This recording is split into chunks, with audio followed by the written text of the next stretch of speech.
We all want to be known as trustworthy people, right? Sure, yeah. The kind of friend that others can count on. But have you ever thought about what it means to be trustworthy to God? Normally, for the Morning Focus, we take a look at who the Bible says God is and who God says that we are. These are identity statements, and they're kind of important to keep coming back to because the enemy loves to confuse us and deceive us about who God says that we are.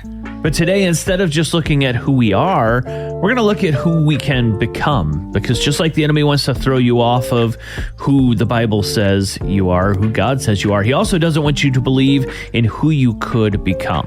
Okay, so check this out.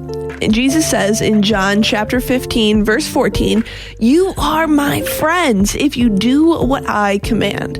So there's two parts to this verse. The first is great news. This is really cool. It's simply the fact that we can be friends of God. If you've already accepted Jesus' gift of salvation, aka if you're a Christian, then you have a relationship with God already.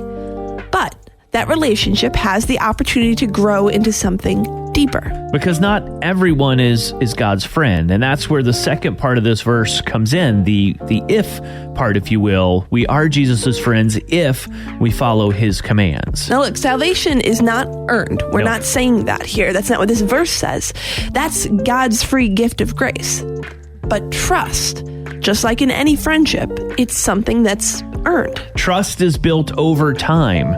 Moses and Abraham were both called friends of God, not because they were perfect, neither of them were, but because they followed him even when it was hard. Here's the great news. God is not looking for perfection from you. He's not saying you can only be my friend if you act perfectly. If that were the case, Moses and Abraham would have never made the cut.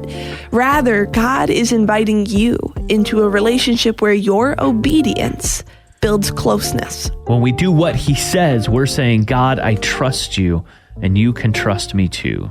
That's how friendship with God grows.